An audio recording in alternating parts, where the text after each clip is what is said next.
like how do you break up your days when you're running a company as the CEO, and where does that fit in? Like, is there a block that is, open space or relationship building, or how do you rationalize putting effort into that amidst the quote unquote important things in the business? Yeah. Great question. So a few things. I mean, I different folks have different definitions, but I believe that CEO, have 3 or 4 main responsibilities. I mean, one is strategy. Where is this company going? What's the long-term vision? To have that very clearly defined. Where are we going long-term, and what are the steps to get there? Right? What are the most important things that we have to do right now? Then I think people, to quote Jim Collins, the author of Good to Great, he says, it's more important to get the right people on the bus than knowing where the bus is going. So in many ways, right, you get the right people that will help you define where the bus needs to go. Because you can't be an expert at everything. Mm-hmm. It's like at Gembah now, we hired a brilliant head of supply chain, a brilliant head of design. They're so much better than I am in those verticals, and they have helped the company, go leaps and bounds forward by defining, this is what the market needs, and here's how we can bring it to them. So so strategy, people, growth, I think, is something that you can't delegate as a CEO. Certainly, you'll hire a head of sales, you hire a head of marketing, but you can't ever lose the focus on growth, because it's connected to your customers and, what you're delivering around that. What does growth mean to you? Like, what are the activities associated to growth? The strategy makes sense to me. Mm-hmm. That's pretty clear. Yeah.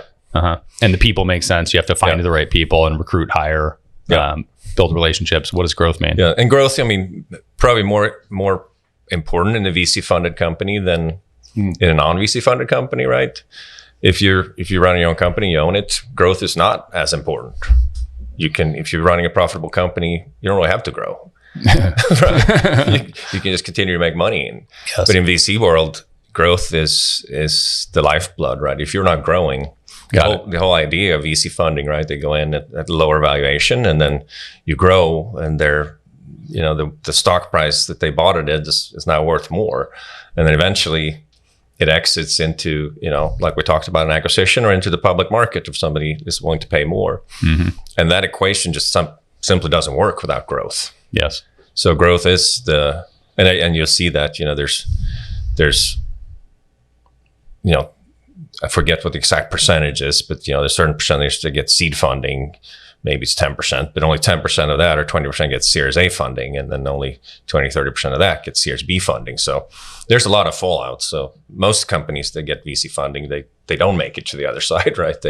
They fall out somewhere along the line, and I think often it's because the growth, they can't sustain the growth, and that can happen for a number of different reasons, right? You can hit a local maximum. Maybe you grow really fast in the beginning, but your market was really small. You had a product market fit, but the total addressable market wasn't big enough.